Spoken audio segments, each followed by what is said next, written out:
اكتر حاجه تضايق في الجماهير الكره المصريه انك تلاقي اغلب الزملكاويه اليومين دول بيطبلوا في اي حاجه تخص الاهلي عشان يتشاف يتبروز، وتلاقي نفس الاهلاويه برضو في ناس كتير منهم بتطبل للزمالك وتيجي على فريقها عشان برضو تتشاف. طبعا في مثالين حقيقيين في الموضوع ده، هتلاقي اللي هو الهستيري في الزمالك واسام مهدي في الاهلي. المشكله بقى انك بتلاقي جماهير كتير من الناس اللي هي الجماهير العاديه اللي مالهاش اي مصلحه يقول لك بص الله زملكاوي بيفهم وبيقول الحقيقه، بص الله العكس بقى عند الزمالك، بص الله اهلاوي بيفهم بيقول الحقيقه.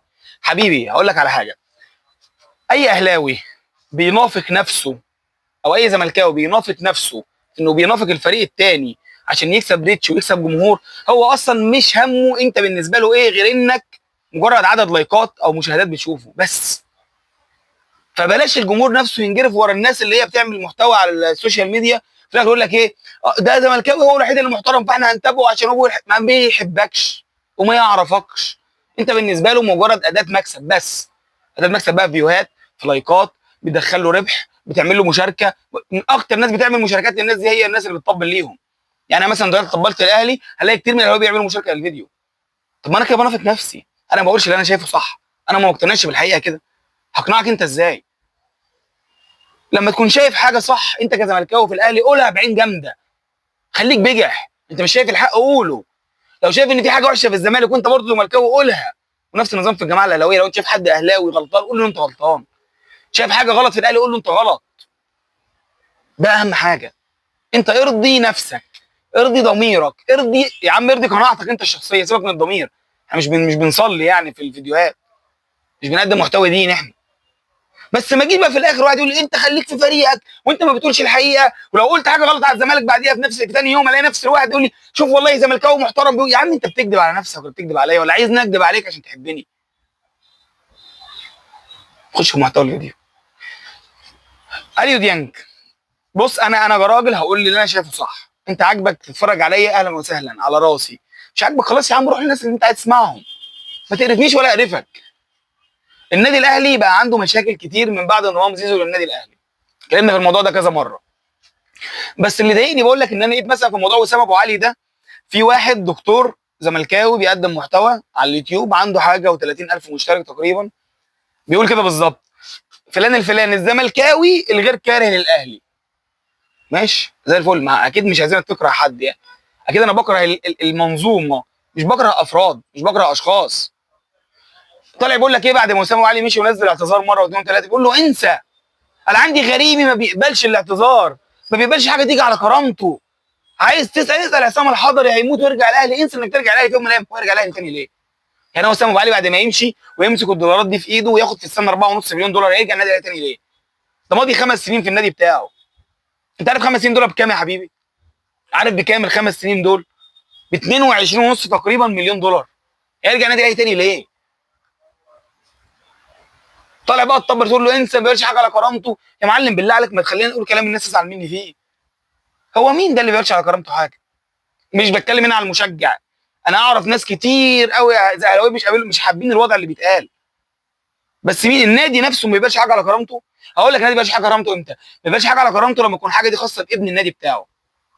يعني هو هل الاولى مثلا ان النادي الاهلي يجيب واحد زي امام عاشور بعد اللي قالوا عليه، واحد زي ياسين مرعي اللي واقف جنب امام عاشور بيفوض احمد عيد اللي كان واقف جنب ياسين مرعي في شتيمه الاهلاويه وشتيمه رموز النادي الاهلي وشتيمه الاهلاويه الجمهور نفسهم بالام والكلام ده كله؟ لا. يجي بقى الاهلي مثلا عنده واحد زي عصام عاشور، مش هتدخل النادي، انت غلطت في حق النادي. يا جدعان مصطفى يونس اولى ان انتوا تسامحوه على فكره عن امام عاشور والناس دي. يا جدعان والله العظيم اقسم بالله طاهر ابو زيد اولى. صح؟ ما تجيش ترسمها عليا، بالله عليك ما ترسمها عليا، مش جايه سكه. المهم بقى اللي بقول لك اللي مضايقني في الموضوع ده ان هو الزملكاوي اللي بيطبل، بتطبل ليه يا ابني انت؟ يا حبيبي قول الحقيقه من وجهه نظرك، هتوصل والله في يوم من الأيام. عارف اقول لك على حاجه، لو بيتفرج عليك واحد انت نايم مرتاح، انت قلت اللي انت عايز تقوله، مش مضطر ان انت ترضي حد على حساب حد. فاهم حاجه؟ المهم اليو ديانج الراجل فاضل له سنه في عقده، فالاهلي عرض عليه التجديد. اليو ديانج الاول كان موافق بمليون دولار لحد ما دخل بيراميدز وممدوح عيد على الخط قالوا هنديك 2 مليون دولار تمضيش في الاهلي. اليو ديانج بقى دماغه لفت وجابت، الناس دي مشيتني السنه اللي فاتت اعاره، فانا ما عنديش اي مشاكل ان امشي السنه دي بقى بمزاجي، هم ماشيين بمزاجهم وانا ما عنديش اي مشاكل. فلما ارجع واثبت نفسي انا ممكن امشي بقى بمزاجي، او اتشرط واحط رجل على رجل واختار العقد اللي يريحني، اللي يرضيني. ما دلوقتي كله في الاهلي بياخد 100 مليون، 100 مليون جنيه عادي. انا لما اخد 2 مليون دولار اللي هو 100 مليون جنيه عادي برضه. انا كنت معاك في وقت الشده وشلت، وقلت لي اطلع اعاره، طلعت وسكت. معلم المشاكل في الاهلي زايده وهتزيد ان شاء الله اكتر مع بدايه تجديد عقد كل لاعب في النادي الاهلي. احمد عبد القادر قال لهم يا جماعه انا مش هطلع صفقات تبادليه ومش موافق على العروض اللي جايه لي، ويا تديني العقد بتاعي تنهولي بالتراضي، انا قاعد معاك لحد يناير عادي، امضي في النادي اللي انا عايزه وامشي السنه الجايه فري. وكابتن محمد يوسف قعد مع احمد عبد القادر، وكابتن احمد شوبير طالع يقول لك ان عبد القادر وجهته الزمالك و يا جماعه الناس اللي بتقول لي خليك في ناديك، احمد شوبير المحتوى بتاعه كام مع نادي الزمالك؟ تعرفوهاش دي؟ المحتوى بتاعه كله قايم على نادي الزمالك. لو ما فيش الزمالك ما فيش احمد شوبير. اصل هو هيطبل لمين طيب؟ طب هيعرض لمين على حساب مين؟ يا جماعه احمد شوبير اللي انتوا سايطين بيه ده هو اكتر واحد كان بيهاجم ارسنال اهلاوي، اكتر واحد اتسبب في مشاكل لارسنال اهلاوي. يا جدعان ارسنال اهلاوي نفسهم واحد منهم طلع مع احمد شوبير قال له انا ما اتشرفش اقعد معاك، وانت دم الشهداء في ايدك والكلام ده كله، صح؟ مش عايزين بس نعك في الكلام عشان ما حدش يزعل مننا والله. لكن في مشاكل، في مشاكل في النادي الاهلي. النادي الاهلي ما يتلويش دراعه، لا بيتلوي دراعه. الاداره اللي فيه اداره سيئه في التعامل، عندها مميزات كتير انا بتمنى تبقى في اداره ناديه، بس ما تجيش تصورها ان هي اله، هي مش اله. بتغلط يا حبيبي عادي، بتغلط والله وبتعمل كوارث والله العظيم. انت مش مقتنع براحتك، اتساق، خليك متساق زي القطيع، انت بتاعتك مش بتاعت انا. لكن هو الاهلي لا يا باشا، مليان مشاكل. يلا نعد مشاكله ومش هنعرف نخلصها. امام عاشور، طلعت اخبار النهارده من النادي الاهلي على صفحه ماجيكانو، ودي صفحه يعتبر رسميه للنادي الاهلي بتاع استاذ جمال جبر. قال لك ان اللي هيقود مفاوضات امام عاشور في التجديد الكابتن محمود الخطيب بنفسه. الكابتن محمود الخطيب بنفسه هيقود مفاوضات تجديد مع لاعب. طب انت شفتها دي قبل كده؟ طب ليه بقى؟ ببساطه امام عاشور شايف نفسه نجم النادي الاهلي، وهو يستحق انه يبقى نجم النادي الاهلي، انه هو احسن لاعب عندك في النادي، وان الراجل اللي كان شايلك السنه اللي فاتت كلها وكان مستواه ثابت، ما كانش ثابت 90% طول السيزون، فثابت يا عم 85% في السيزون كله. هو اللي شال النادي وهو اللي جاب لك الدوري برجله. انت نسيت دي حاجه ترجع لك. الراجل دلوقتي بيقول لك يا جماعه انتوا جايبين زيزو بتدوا له بلس 100 مليون، انا عايز زيه يمكن اكتر. انا فاضل لي سنتين في عقدي، هتمدد لي السنين بتاعتي، هتديني بلس 100 مليون في العقد، بما فيهم السنتين دول هاخدهم بنفس العقد الجديد اللي كان بيعمله زيزو مع الزمالك. تقدر انت بقى تطلع دلوقتي تنتقد امام عاشور؟ ما تقدرش، والله ما تقدر. هتقول لي بقى انت الزمالك الاهلي شغلك ومشاكل. يا حبيبي انا عندي مشاكل الدنيا في النادي الزمالك ما بتخلصش. احنا بنجيب الصفقه بطلوع الروح، عارف انت خلع الضرس، بيجيب الصفقه بخلع الضرس. بس احنا كجمهور لا يا باشا، بننتقد الاداره بتاعتنا وعارفين ان هي مقصره، وعارفين. انت ما بتعرفش حبيب قلبي، انت ما بتعرفش. انت تخاف تنتقد الاداره بتاعتك، عارف هتطلع من الجنه. يقول لك استنى انت بتنتقدنا، امشي. اي صانع محتوى هيطلع ينتقد اداره النادي الاهلي من اي حد اهلاوي هيمشوه، هيقعدوه في البيت، هيقفلوا الصفحات بتاعته، هيقفلوا قناه اليوتيوب بتاعته، زي ما حصل مع ابو علي. لحد ما طلع كان بيشتم في جمال جبر وقفل لي القناه وعمل وسوى، لحد ما تصالحوا طلع ده جمال جبر راجل محترم والله، ورجع لي القناه تاني ولا ولا كتير كده يا حبي. كوبايه الشاي دي حلوه قوي، اسمي لك يا اسلام. فزي ما انا بقول لك النادي الاهلي عنده مشاكل، نادي الزمالك عنده مشاكل. احنا قلنا النادي الاهلي فيه 3 مشاكل دلوقتي هم اللي دايرين في الساحه، هم المولعين في الدنيا. كابتن احمد عبد القادر ده راجل مش عايز يجدد. كابتن احمد شوبير نفسه اللي قال لك ان وجهته الزمالك، والراجل قاعد مع الزمالك وتفاوض مع الزمالك ومخلص كل حاجه شخصيه مع الزمالك ومستني ان هو يطلع وعقده وينتهي بالتراضي، فتاني يوم يكون ماضي في نادي الزمالك. تاني يوم يكون ماضي في نادي الزمالك. احمد عبد القادر خلاص النادي الاهلي كده كده مش هيمشيه دلوقتي، وهيقعدوا السنه بتاعته لحد ما تخلص، يا اما بعد سنه الانتقالات ما يخلص هيفسخوا العقد بتاعه التراضي عشان لا يعرف يتمرن ولا يعرف يتنير ويقعد على جنب بقى في البيت 3 شهور لحد ما ينزل في الزمالك فري في يناير. تمام. اليو ديانج، نادي بيراميدز لعب في دماغه، عرض عليه 2 مليون دولار. نادي الحدود السعودي برضو او الخلود السعودي نفس النظام، عرض عليه 2 مليون دولار. فالراجل قال لك انا مش هجدد دلوقتي، دي نفس الرقم اللي انا هجدد بيه واضمن لي ان انا اقعد في النادي ما يمشيش. ما طلعنيش اعراض، يقعد مع الراجل ريفيريو ده يقعد يشوف خطه اللعب بتاعته مناسبه ليه وان هو يبقى اساسي ولا لا، يا باشا هترجع رجله بالتنك. واللاعب الثالث وهو طبعا الوليمه بتاع النادي الاهلي، امام عاشور، اللي هو عارف انت ده اللي كسر كل الاصنام، كسر كل اصنام العجوه اللي كانت عنده. ده راجل بيقول لك ان رئيس النادي نفسه يقعد يفاوض معاه. الكلام ده كان بيحصل عندنا في الزمالك عادي، بس ما كانش بيحصل في الاهلي او ما كانش بيتسلط عليه الضوء. دلوقتي بيحصل عادي بيتسلط عليه الضوء. دي اكتر ثلاث مشاكل موجوده في النادي الاهلي. حسنا نتمنى لكم التسهيل. بصوا يا جماعه، انا هنا والله مش قصدي على فلان او فلان او علان اللي هو الراجل الاهلاوي اللي بيشجع النادي الاهلي وبيحبه، لا انت على راسي يا حبيبي، انت شجع النادي اللي انت عايزه وحب النادي اللي انت عايزه. انا هنا بتكلم على نادي كمؤسسه منافس ليا، اكيد مش عايزه يبقى حلو. انت اكيد مش عايز الزمالك يبقى حلو، طبيعي. انت لو عايز الزمالك يبقى حلو دي كارثه. انت اكيد مش عايز الزمالك حلو، وانا اكيد مش عايز النادي الاهلي حلو، صح؟ اكيد. مفيش واحد في الدنيا مدريد يبقى عايز برشلونه يبقى حلو، مفيش واحد برشلونه يبقى عايز مدريد يبقى حلو. تعال نخش في مشاكل الزمالك عشان دي مفيش اكتر منها يعني. بعد ما خلصنا صفقه تيدي اوكو والزمالك حط رجل على رجل ودلوقتي قاعد مستني، يقول لك يا جماعه انا اللي عايز اللاعب يجي يتفاوض معايا انا ابيعه له في شرط جزائي بقيمه 5 مليون دولار عايزهم، يا اما خليه قاعد بكده مرمي. طلع يا باشا بطاقه دوليه والعب بطاقه مؤقته والعب عادي في اي نادي يعجبك، وهرفع عليك قضيه وسنه واتنين وهاخد فلوسي كامله زي الكهرباء، مفيش مشاكل. 3 دولار يكون ب 100 جنيه بقى ولا زي ما يكون بقى، مش فارقه كتير، هناخد من وراها برا قد كده.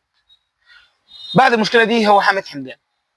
اللي مزعلني في الموضوع ان النادي الزمالك لا عمل ستوب عند حامد حمدان ووقف شويه. انت عارف يا كابتن انت وهو ان نادي الزمالك السنه الجايه لو ما جبناش جناح يمين هيبقى الجناح الاساسي عندنا مين؟ ايشو، عشان ما فيش غيره. ساعتها بقى نقعد نقول بقى فينك يا مصطفى يا شلبي، كنا وديناك يمين على تبقى احسن من ايشو، فينك يا سيد نيمار كنت تبقى احسن من ايشو. لا لا مش هينفع، لازم جناح يمين سوبر، مش هينفع. ده انت لازم جناح يمين سوبر ولازم اتنين بدلاء، واحد يمين واحد شمال. ما انت عندك شيكو بنزا ده هتلعبه شمال وتجيب جناح يمين المفروض ان هو سوبر. طب مين البديل بتاعه ده لو ده اتصاب ولا ده اتصاب؟ يا عم لو ارهق مين البديل بتاعه؟ انت فاهم قصدي؟ مش هينفع. لازم انت لازم عندك مهاجم سوبر، مهاجم فتاك. احمد شريف على عيني وعلى راسي. المهاجم التاني اللي جبناه من فاركو اللي هو عمرو طارق ده برضه مش عارف اسمه، على عيني وعلى راسي. ناصر منسي ده اسطوره على عيني وعلى راسي. سيف الجزيري غوروه بقى في داهيه. يا عم اديله فلوس، اللي مضى له سنتين من 3 4 شهور فاتوا يطلع المليون دولار ويديها له. اللي كان سبب في الكارثه يطلع مليون دولار ويديها له ومشوه بقى. هات لي باشا مهاجم اجنبي سوبر بالله عليك. مش هينفع نخش الموسم بالجناحين دول والمهاجم ده، مش هينفع. انت ما عندكش جناحات. انت ظبطت نص الملعب بتاعك، ظبطت خط الدفاع بتاعك، حلو زي الفل، جبت المهدي سليمان وده برضو حارس مرمى زي الفل. انت هتلعب بمين وينجين ومهاجم في السنه الجايه؟ تفاضل لك 8 9 ايام والموسم هيبدا معاك. تفاضل لك 10 ايام او 11 يوم وسوق الانتقالات كله هيقفل. هتعمل كده تقول لي بقى اصل انا في يناير هيدعم حبيبي، ما هو اول 3 شهور هتخرب بيتك، هتبعد عن المنافسه كلها في اول 3 شهور وخلاص على كده شكرا. المنافسين بتوعك هيركبوا القطر ويجري. اقعد بقى ادور بقى في يناير بقى، هات بقى مهاجمين واقعد قول لي انا هجيب مهاجمين وصفقات وهنحل مشاكل وما تقلقوش يا زملكاوي اقعد مرهمني. ما ينفعش.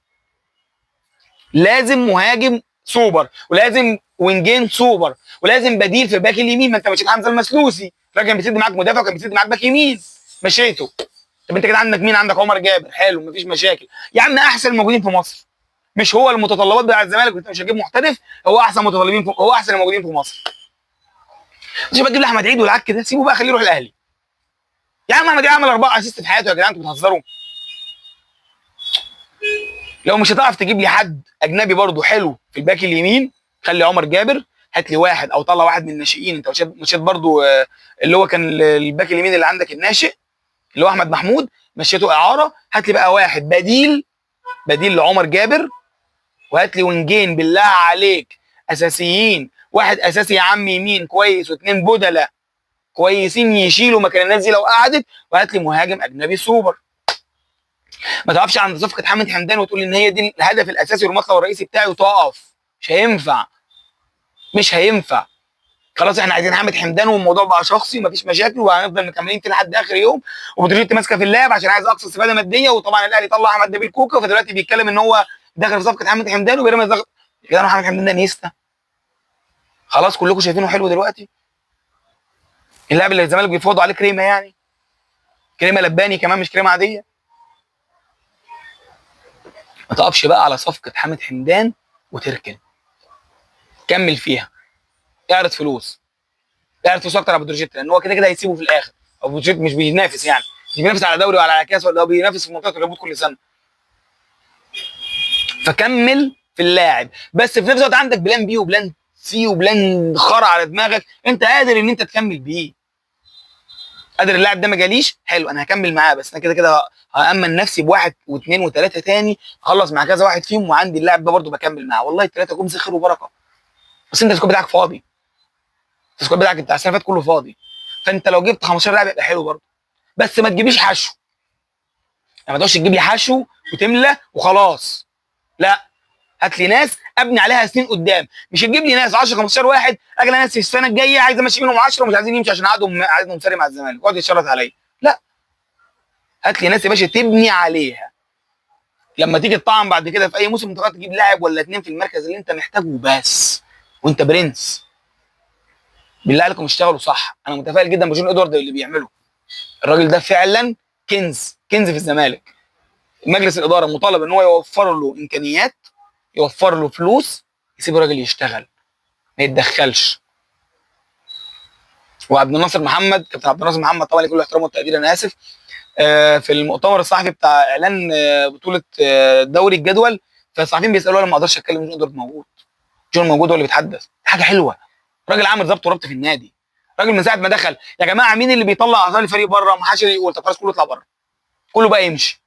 عمل غربله بنت كلب في النادي، حاجه حلوه، حاجه جميله. الاداره بقى المفروض لما تلاقي حد ناجح زي كده ومسيطر زي كده وعارف يمشي الامور اللي هم مش عارفين يمشوها، ما ده في الاخر هيتكتب لك يا كابتن. كابتن حسين لبيب ده هيتكتب لك، كابتن عامل زمان ده هيتكتب لك. هتطلع تلبس البدله الزرقاء زي مرتضى منصور تقول لما انا رئيس النادي الزمالك حقق في عقدي بطولات كذا وكذا وكذا وكذا، صح؟ صح. فانت بالله عليك وفر له امكانيات، خلي الراجل يخش بقلب جامد. الزمالك لحد دلوقتي ما صرفش جنيه في الميركاتو ان ما كانش كسبان. الزمالك بيطلع لعيبه كسر بفلوس كتير، يعني مصطفى شلبي اتباع ب 35 مليون جنيه للبنك الاهلي، انت متخيل؟ سيد نمر اتباع ب 30 مليون جنيه للبنك الاهلي او 25 مليون جنيه. باشا انت داخل لك 60 مليون جنيه من اثنين لعيبه، انت اصلا فاضل لك سنه في عقدهم يخلص ومش عارف تمشيهم، كنت هتمشيهم ببلاش. جون ادوارد مش موجود كنت هتمشي الناس دي ببلاش، وهتتحايل عليهم عشان يمشوا ببلاش، اديهم بقيت عقدهم كمان. لا ده انت كسبت من وراهم فلوس كتير، وفرت عقدهم، خلاص بقى انت شايف الراجل ناجح بقى، كمل بقى معاه، كمل معاه واديله بقى امكانيات يا باشا يخش في الصخر. وما تعتمديش على ممدوح عباس، بالله عليك اللي متغطي بممدوح عباس عريان، والله اللي متغطي بممدوح عباس عريان. اصل انا شايف صفحات كتير في الزمالك واعلاميين في الزمالك وابناء نادي الزمالك اللي بيقعدوا يقربوا في النادي دول، والكابتن ممدوح عباس انت وعدتنا بصفقه ثانيه، يا عم اقعد بقى، يا عم بيجيب لك صفقه كاس ويطلع يذلك ويطلع يعايرك.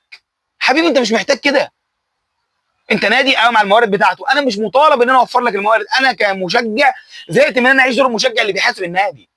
انا عايز اتبسط، عايز اتبسط بالنادي بتاعي بس، عشان النادي بتاعي ماشي صح وماشي كويس بس، مش مطالب اكتر من كده. انا مش لازم افضل كل يوم والتاني اقول لك اعمل كذا واعمل كذا واعمل كذا واديك حلول، لا. انت فاهم، انت كاداره فاهم، انا ما اظنش ان انت فاهم حاجه. الجمهور بقى الزملكاويه فاهمين، الاهلاويه فاهمين، انا قلت في اول الفيديو. سلام.